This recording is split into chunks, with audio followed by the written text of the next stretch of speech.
Good afternoon. What a privilege to be here. You know, I've heard that story about, the real story about laying the economist from end to end. You know, the real end of that story is if you laid every economist in America from end to end, it would be a good thing. By the way, I love Pennsylvania. I drove here from Potomac, Maryland this morning, and I got here to Harrisburg, and I wasn't exactly quite sure where the hotel was, and I stopped off at another hotel and just, you know, went into the lobby to ask how to get here, and this beautiful woman, she just ran up to me. She was so excited. She threw her arms around me, what a Pennsylvania welcome, and she said, "I know you, don't I?" I said, "I don't know, ma'am." And she was so adorable. She was so endearing. And she said, "I'm sure I've seen you on TV." And I thought, well, I thought I'd, you know, trick her a little bit. So I said to her, well, gee, what do you watch? And that kind of confused her a little bit. And she kept looking up to me, and finally the light bulb went on, and she said, "Wait a minute." She said, "Didn't I see you on Wheel of Fortune last week?" And I said, "Yes, ma'am, that was me, only in Pennsylvania." How many of you watch Fox News here, by the way? How many of you watch MSNBC? You're in the wrong room, sir. No, I'm just kidding. You know the motto of Fox News, right? Fair, balanced, and blonde. I've met a lot of beautiful women there. I want to just tell you one quick story before I get into the economics. Did you all see what happened? This didn't get a lot of publicity. I think this was early last week. It was overshadowed by all the presidential campaign stuff, but President Obama was in Michigan, and he was at a schoolhouse. Did any of you see this? It was covered by CNN and C-SPAN, and he was talking to a group of teachers and also a classroom, and it looked like the kids in this classroom, I'd say they looked like they were in about third or fourth grade. And President Obama gave his speech about education, and then he did something really interesting. I kind of perked up. I'm a political junkie, so I watch this stuff. And he said, "Well, I'd like to take some questions from the school children." I thought, "Oh, this will be interesting." He said, "Are there any questions?" And so this little boy in the front of the room raised his hand. He looked like he was about 11 years old, and he raised his hand, and President Obama says, "You know, son, what is your name?" And the little boy says, "Well, Mr. President, my name is Henry." And he says, "Well, Henry, what is your question this morning?" And Henry says, "Well, Mr. President, I just wonder if you have any reservations about what happened in Benghazi." And, you know, do you think maybe you could have acted a little more swiftly? And, you know, I'm watching President Obama. You know, he's very rarely speechless. He's kind of going like this, you know. And then he said, "I just had one follow-up question, Mr. President, if I may. You know, my parents just recently lost their health insurance." And he said, "Gee, I thought you had said if you like the health insurance you have, you'd be able to keep it. And were you lying to the American people when you said this?" You know, again, Obama is, wow, he's just standing there kind of thinking, where's the Secret Service when I need them? And he finally, I don't know if anybody saw the news stories for this, but just when he was about to open up his mouth and respond, the recess bell went off.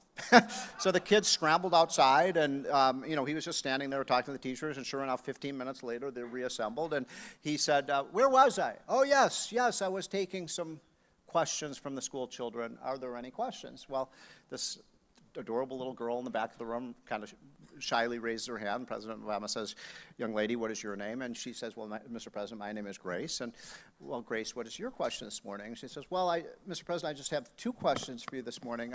My first question that I wanted to ask you is, why did the recess bell go off 15 minutes early this morning?" And my second question, Mr. President, is, what the hell happened to Henry? You know, that's called executive action. Okay, so I want to talk to you a little bit about what's going on with this economy, and I'm going to show you a few slides. This is a bit, 15-minute, just quick economics lesson. It's something I think every American needs to be exposed to. We've got to get these messages out. So would you mind showing the first slide, the first slide here? Okay, pull that up. You're not quite on the, what this is measuring is the, okay, if you look at this one, you can see it better. This is the industry in America. There's one industry that has really saved this economy over the last 6 or 7 years. You all know that living here in Pennsylvania. That industry is the oil and gas industry. And by the way, this, of course, is the industry that Barack Obama hates the most. Politics and irony are rich with, politics and life are so rich with irony, and the irony of Barack Obama's presidency is that in the 8 years that he will have been in the Oval Office, he will have presided over the biggest oil and gas boom in American history. And this is such an underappreciated story, but it's a really important one for understanding where we are today. So you can see the blue line, that is the increase in employment in the United States due to the oil and gas industry.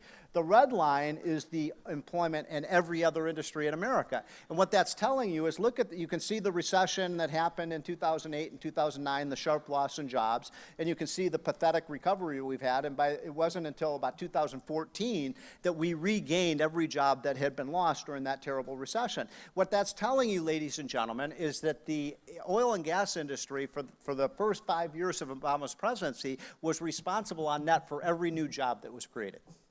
That's an amazing story, isn't it? Now, who in this room can tell me what state in America has the lowest unemployment rate? Anybody know? I heard somebody over here say it. North Dakota. North Dakota's unemployment rate is 3%. The fracking that's going on in states like Pennsylvania and Ohio and West Virginia and North Dakota is the most amazing story of economic revival. And it's not as if this oil and gas just all of a sudden, was endowed by God here overnight. That oil and gas has been there for hundreds of thousands, if not millions of years. We finally, through American ingenuity, figured out how to get at this stuff. And it is an amazing story of ingenuity and entrepreneurship and American know-how. We're way ahead of the rest of the world in this. Now, the reason that this story is so important, I'm just going to cut to the chase here. If we get this story right and we elect a president in November who believes in the oil and gas and coal industries, United States of America, within 4 years, is going to be energy independent for the first time in 50 years. Now, that's an amazing accomplishment, right? It's something that no one thought was possible. By the way, I used to say that 2 or 3 years ago, and people would be shocked. I don't think anybody in this room is shocked by that statement, right? Because it's become almost a conventional wisdom. So I'm going to take this a step further and say, not only can we be the energy independent in 4 or 5 years, I would make the case if we elect a Ted Cruz or we elect a Donald Trump or a John Kasich or whoever it might be, anybody but Sanders or Hillary, that in the next 5 years, the United States of America, this great, great, great country of ours, is not just going to be energy independent, we're going to be the energy dominant country in the world. We are going to produce more energy than Saudi Arabia. That has huge impact, not just for our economy, obviously, but also for our national security, where we know how ISIS is funded. We know how the terrorists who are trying to kill us are funded. They are funded with petrodollars. And this is a very simple story that we as Republicans have to tell every American. Every time we drill a barrel of oil or drill for natural gas here in the United States, that's one less barrel of oil that we have to buy from the people who are trying to kill us, right? There's a very simple patriotic message. Now, if you'll show would you show the next chart, please? This is showing what's happening, as you all know here in Pennsylvania, the big sharp decline in prices. So it used to be as recently as in 2014 that the price of oil was $105 a barrel. It's fallen to well below $40 a barrel today. That's a tax cut. That's an incredible. Now look, for the people who are in the oil and gas area, that's a tough thing because it leads to a loss of jobs. But for the rest of the American economy, it's a great story. I mean, this is an awesome story because every penny reduction in the price of gasoline at the pump puts $1 billion more into American consumers. There is no policy that any liberal could come up with which would help the middle class and the poor more than lower gasoline prices. And that's what we're seeing here as a result of this ingenuity. By the way, what do the liberals want to do? They want to tax this and raise the price at the gas pump, which would obviously hurt the economy. Now, here's the point. I want to show you the next chart because this shows you why Washington is so incredibly inefficient. So in the last 8 years, and by the way, this goes back to the last 2 years of the Bush administration, the first 6.5 years of the Obama administration, we have spent $150 billion a year subsidizing solar power and wind power. $150 billion, one of the biggest wastes of money in the history of this country. If you look at that second chart, you can see the oil and gas industry gets no subsidies, virtually none. In fact, it pays, the oil and gas industry pays more taxes than any other industry in America. And Obama runs around the country saying they're not paying enough taxes. But look at this. Even with $150 billion of subsidies, look at how much energy we're getting today from wind and solar versus the amount that we're getting from oil and gas. The point is, we need to shut down the U.S. Department of Energy. Just shut the thing down and let the free market work in energy. Now, here's the amazing thing. After that $150 billion was spent, can anybody in this room tell me what percentage of our energy today comes from wind and solar power? I saw somebody over here said 2%. Who said 2%? I heard somebody said 2. You said, sir, you're way behind the times. We're up to 2.8%. 2.8% after $150 billion. We get our energy, 75 to 80% of our electricity comes from what? Coal and natural gas. Coal and natural gas. Now, here's another amazing statistic. First of all, I'm going to say this. I don't want to be quoted on this, so this is off the record. Okay, off the record. Global warming is the biggest scam of the last 100 years. The biggest scam. It is a scam. It is not happening. This is a way for the left to try to take over our economy. Global warming is a scam. Now, but let us accept for a minute the proposition that the Earth is cooling, warming. I don't know, whatever they say it is, and they say we have to reduce greenhouse gases. How many of you know, I'm going to ask you all another question. Who in this room can tell me what country in the last 7 years has reduced its carbon emissions the most? The United States of America. Good, you guys know this. Most Americans have no idea. Most Americans have no idea. How could the United States have reduced our carbon emissions? We didn't do the Kyoto Treaty. We don't have a cap and trade system. We don't have a carbon tax. We haven't done all these other things that these sanctimonious European countries have done. How is it we've reduced our carbon more than they have? You know it's natural gas. So as we use more natural gas, we are reducing our carbon emissions. Natural gas is a wonder fuel. It is a wonder fuel. It is cheap, it's abundant, it's clean burning, and it's made in the great state of Pennsylvania, right? We ought to be using our resources here, and that ought to be, no, seriously, as Republicans, we should talk about this energy issue every single day. This is about jobs, it's about national security, it's about wages, and it's about making America strong again. Okay, I'm going to move on to the next. Now, this is the other point I want to get across to you that is so important. You guys we have to shout this out to every American so they understand this. And by the way, the liberals, when I give this talk to a liberal audience, they cringe when they hear this because they have no response to it. So let me just walk you through it. We have had an experiment in economics in this country, Colin, in the last 50 years. And this experiment is this. 2 presidents have come into office during a period of great economic crisis. Those presidents are who? Ronald Reagan and Barack Obama. How many of you are old enough to remember 20% mortgage interest rates in the 1970s and double-digit inflation? Ronald Reagan came into office during a mini-depression, right? The American economy was tanking. We had, high inflation, high unemployment. Everybody thought that Japan was going to take over as the world leader, or even the Soviet Union, that we were an empire in decline. But it's also true, obviously, when Barack Obama came into office, no question about it, he says this every speech he gave. The American economy lost 7 million jobs in that terrible recession. The banking industry was in a complete collapse. So was the real estate market. So these 2 presidents had that in common. And this sets up an interesting experiment, right? Because you can't pick 2 presidents who have had diametrically opposite philosophical and economic strategies than Barack Obama and Ronald Reagan. So Reagan came in. And what did we do? And I say we because I was proud to work for Ronald Reagan in 1987 and 88, the tail end of his presidency. But what did Ronald Reagan do? Well, the first thing he did was cut tax rates from 70 to 28%, a huge reduction. We got control, remember, Colin, we got control of inflation by sweating that inflation out of the system by pulling back on the money supply. We deregulated. In one sentence, we basically let the supply side of the economy, private industry, rebuild our American economy. One sentence, right? Remember what Reagan said it so well in one sentence. Government is not the solution, government is the problem. Now, Obama came into office, right?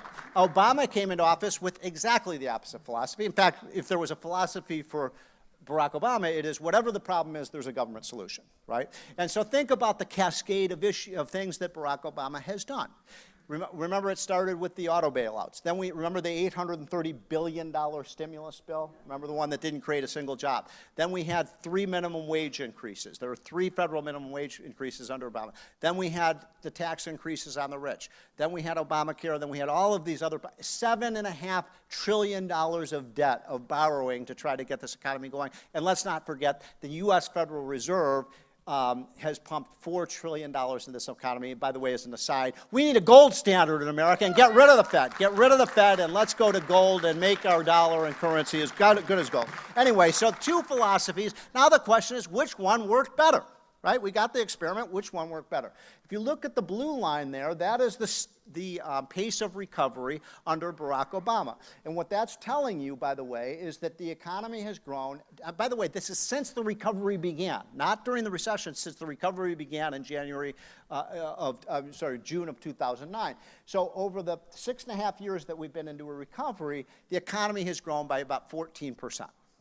Under Reagan, from when his recovery began, that was in June of 1982, the economy did not grow at 14.5%, it grew by 36%. Now, here's the amazing thing. If you look at the difference between those 2 lines, in other words, what I call the growth gap in America, the gap between where we should be if we had the right policies and what Obama has given us, we have a $3 trillion growth gap. That's saying the United States economy would be $3 trillion larger today if we had used Reaganomics rather than Obamanomics. That's a gigantic number. Now, by the way, that number is so large that we can't even, it's hard for anyone to comprehend how much money $3 trillion is. So let me put this in understandable terms that every American can easily comprehend. If we had $3 trillion more economy today, and we prorated that to every single family in America, the average family in America today would have $15,000 more income. $15,000. Now, here is the killer statistic and why we are going to win in November. We are going to win in November. Here is why. The average middle-class family in America, according to Obama's own Census Bureau, since this recovery has begun, has lost $1,200 in purchasing power. This is the first time, at least since the Great Depression, that we've had a recovery where the middle class lost ground. And that is why, if you look at the polls, and you just look at the people around you in your neighborhoods, in your communities, in your state, and around the country, Americans are cranky, they're angry. You know, Obama's like, why are people so angry? I'm the Messiah, I saved the economy. No, you didn't. When you have, the latest poll from ABC News finds 45% of Americans think America is still in a recession. Almost half of Americans think we're in a recession, and people are scratching their head and watching, how can that be? I mean, gosh, 4 of the 5 richest counties in America are in Washington, D.C. Everything's so great here. Why are people so cranky?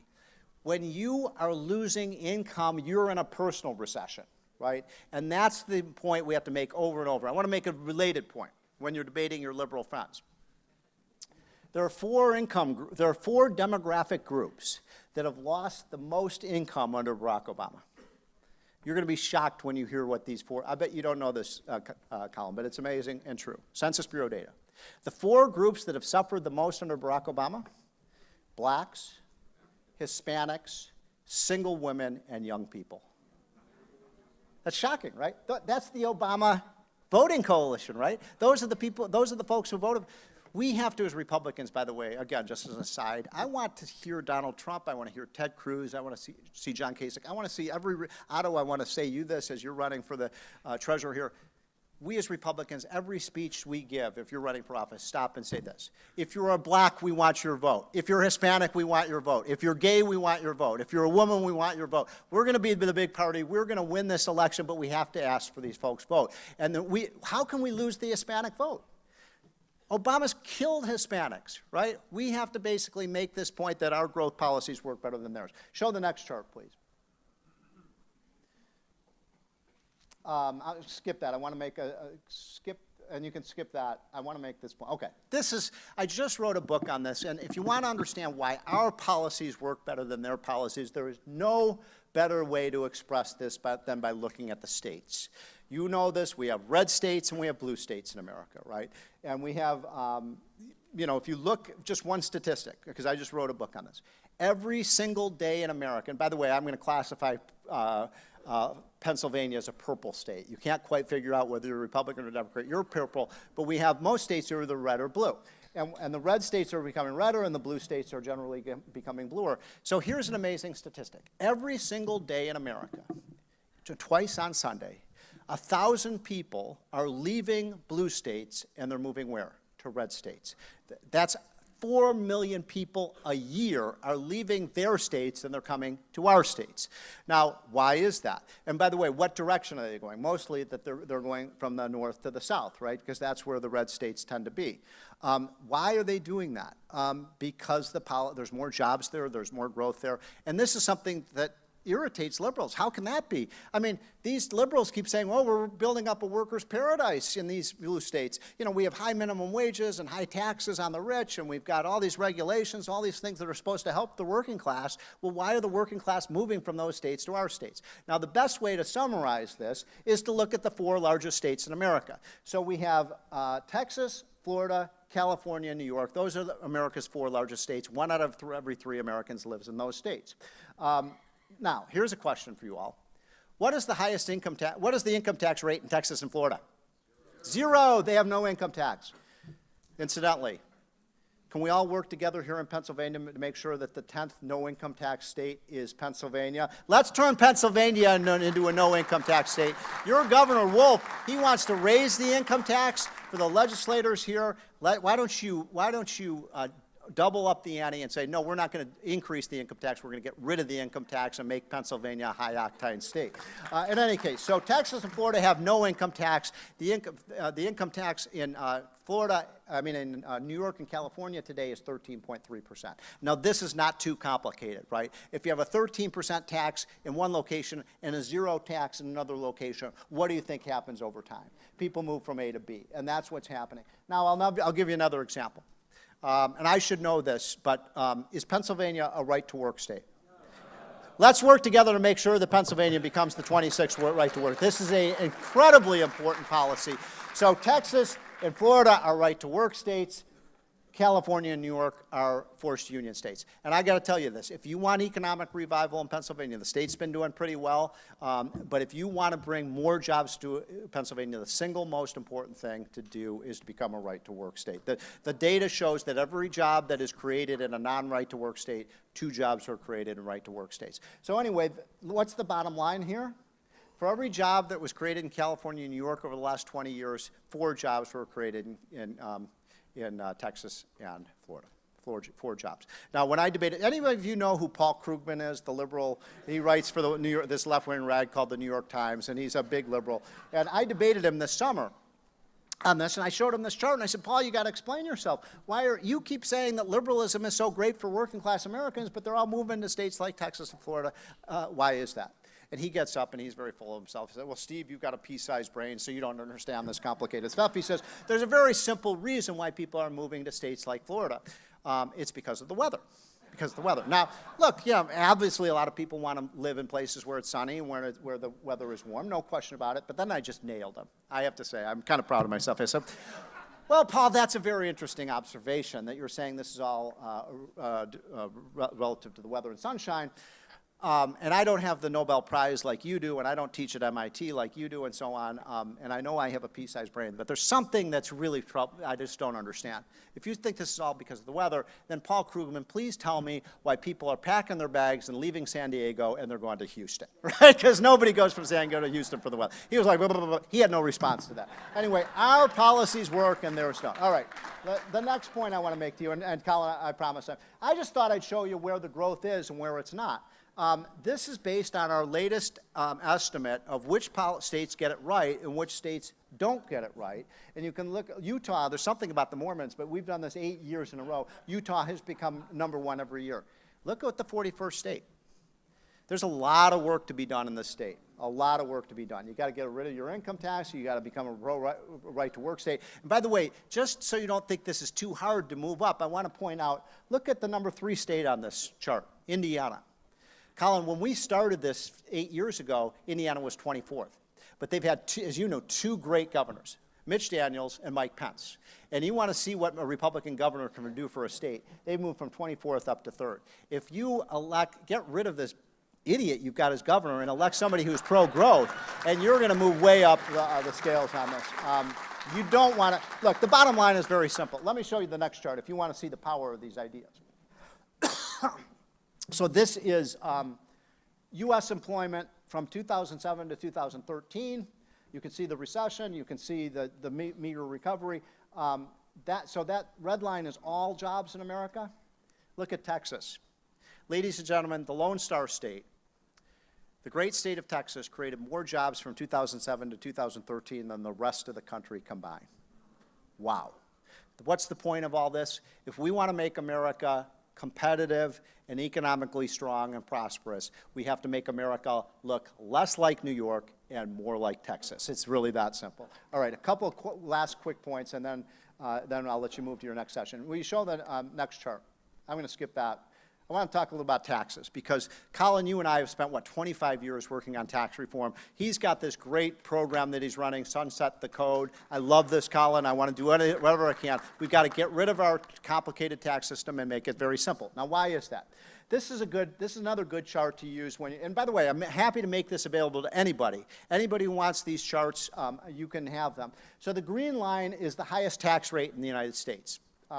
The taxes at the highest level. And you can see in the 1970s, we had a 70% tax rate, and then Ronald Reagan came in and we cut the rate from 70 to 50% in 1982, and then a few years later, we cut the highest tax rate from 50% all the way down to 28%. That's a big deal, by the way. That means at the beginning of the period when Reagan came into office, for every additional dollar you were making at a 70% tax rate, the government's taking 70 cents out of it, right? Who's going to work if the government's going to take 2/3 of your pay?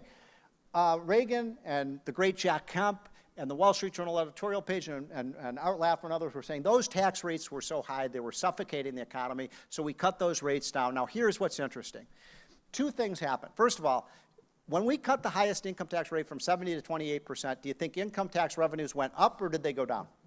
They went up. You know this. So we doubled our tax revenues even as we cut the tax rates. But here's what's even more remarkable. Boy, I wish Bernie Sanders and Hillary Clinton were sitting right there, because they just don't have their tray tables in the upright and locked position when it comes to this stuff. So they say, let's tax the rich more, get more money out of rich people. Do you see the brown line? That brown line is the share of taxes paid by the top 1%. Those are the evil people like, you know, Warren Buffett and Bill Gates and Taylor Swift and LeBron James, the evil people like that, right? Now look at what happened. Is this amazing? What happened to the share of taxes paid by the top 1% as the tax rates came down? They went up. They went up. Is this hard to understand? Show the next chart. This is my favorite quote, Colin. I mean, I just love this one. You've heard this one many times, but some of you may not be. This is John F. Kennedy 50 years ago. John F. Kennedy was supporting a tax cut just like our Republican candidates are right now. And how did John F. Kennedy support that message? Here's what he said, and I can recite this without even looking at it. It's a paradoxical truth that today tax rates are too high and tax revenues are too low.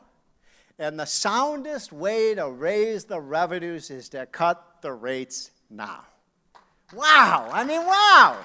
How many Democrats believe that today? Zero, but he was true. Show the next chart, please. Here's why the economy isn't performing. You know, I was doing this interview with Larry Kudlow. That's the reason I was a few minutes late. We were talking about this. Look at what Obama has done. He's raised every single tax rate with the death tax. By the way, did you see Hillary and Sanders want to now take the death tax rate up to 60%? They want to have the government take half of your money away from you when you die?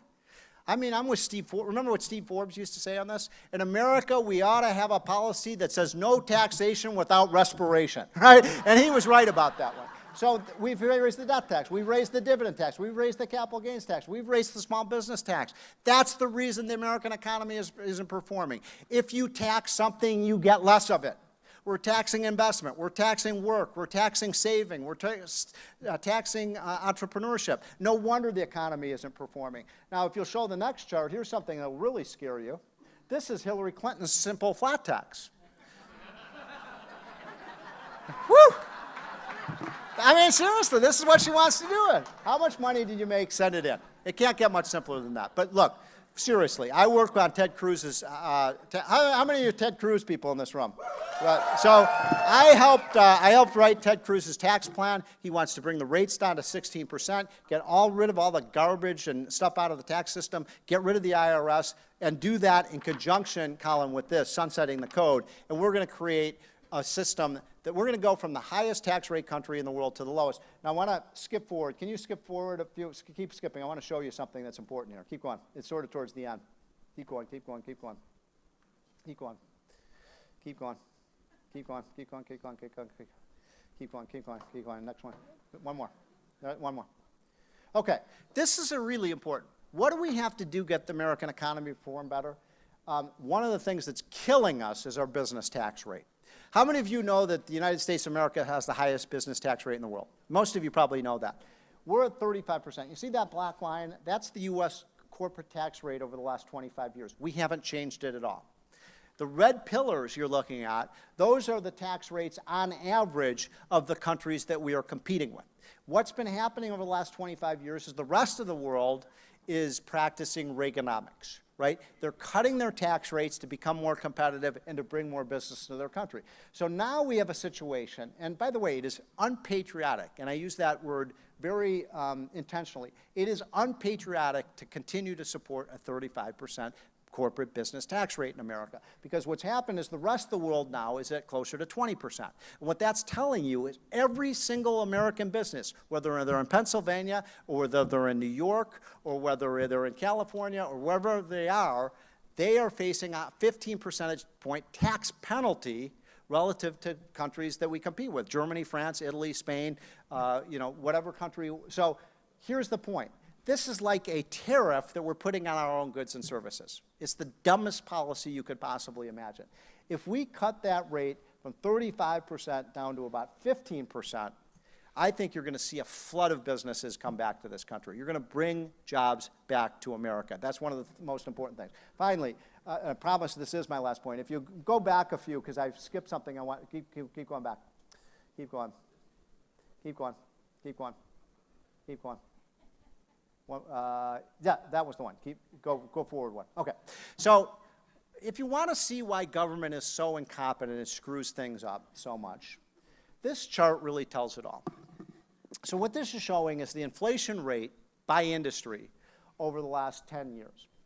And what's so interesting about this is if you look at basic consumer items, things like clothing, things like toys, things like food, things like computers, software, those things have not been growing at all in terms of prices, and some of them actually have been falling in price.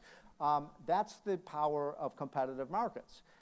Look at the two industries, but I want to focus your attention on the two on the far left. What two industries in America have the highest rate of inflation over the last 10 years? Education and healthcare. Now, what did those two industries have in common? Government, right? These are the two industries most controlled and owned and regulated by government. And why does the government regulate and control and own these industries? Because they say they got to make them affordable. Does it look like government has made these two industries affordable? Education and healthcare have been rising 3 to 4 times the rate of inflation. And that is because the government can't operate these things. We have to, it's an obvious point, we have to repeal Obamacare. We just have to. And we have to use the free market force it. Let everybody have a health savings account and give them $6,000 and they can buy a health insurance plan that is much better than the plan that they get right now. But education is one because this is a state issue and it's an issue in every state that I go to. And I've got to say this. The biggest scam in America is how much our universities and colleges are charging our middle-class families. It is a scam.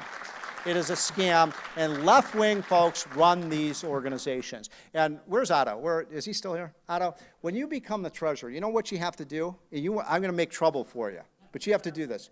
Start auditing every single state university in this state and see how they're spending their money.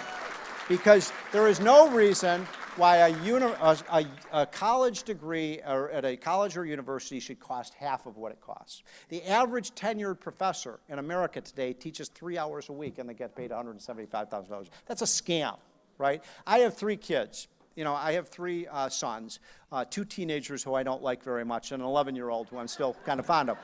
Now, my oldest teenager He's 19 now. He is a freshman at Northwestern. And you all know it's Northwestern's outside of Chicago.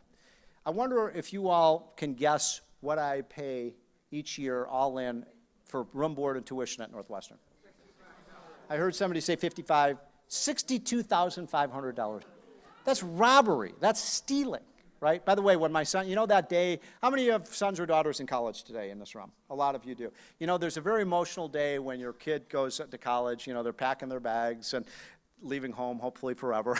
And, you know, they're leaving, and you go up. I remember I walked up to my son's room, and it was kind of a tearful moment. You know, he's leaving, and I said, Justin, I just want to tell you something. I said, I always promised you from the time you were a little boy that I would pay your 4 years of college, and then you're on your own financially. And I said, but I want to make a deal with you. Because, you know, I wasn't that excited about him going to Northwestern. Northwestern is one of the most liberal schools in the country, and I'm obviously very conservative. So I said, you can go to Northwestern for 4 years, and I'll pay your full tuition. Or I'm willing and able to write you a check for $200,000 right now. You can play computer games for 4 years, and we'll both be better off. He said, wow. You know, I mean, there's no way that a university tuition should be worth $200,000. Here's the point. You know, when Republicans are asked about this question about student loans and student debt and the cost of college, we beat around the bush. The problem is nobody is focusing on where these tax dollars go, right? Every time we raise the Pell Grants and all of these grants for the universities, what do the universities do? They raise their tuition. So it's like a dog chasing its tail. I want to make another quick point, if I may. And this is just a personal point, but I feel very strongly about it. I give Colin probably 15 or 20 lectures on college campuses a year. What is happening on our college campuses, the alarm bells should be going off. You know, liberals love to talk about tolerance. They are the most intolerant people on the planet. I can't tell you how many times I go to these colleges and universities and I'm shouted down. I'm not able to speak. And you know, by the way, you know who's shouting me down? It's not the kids. It's the professors. It's the professors. We have to take back our universities. We have to take them back. These are supposed to be places we have open expression. Now look, if a liberal professor wants to say some dingbat thing about global warming or socialism, whatever it is, they have the right to do that. But we have to restore our First Amendment rights. And we have to basically, did you see at Yale University, they want to get rid of the First Amendment? These people are crazy. Liberals are nuts. They want to take away our First Amendment rights, our Fourth Amendment rights, our Fifth Amendment rights, our Sixth Amendment rights, and I'll end simply with this. I'm an economist. I do think after 7 years of Obama, this economy has been on a reckless course, but it is so easily fixable. I really believe that. I mean, American companies are so well run today. It's amazing American companies can make profits given what they've lived through in the last 7 years.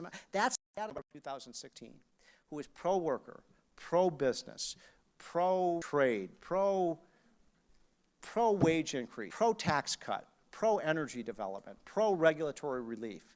Ladies and gentlemen, we're going to see the biggest economic boom this country ever saw, but we have to make sure, we have to work every single minute of every single day for the next 7 months to make sure that she does not become the next president of the United States. Thank you very much. It's been a pleasure to be here.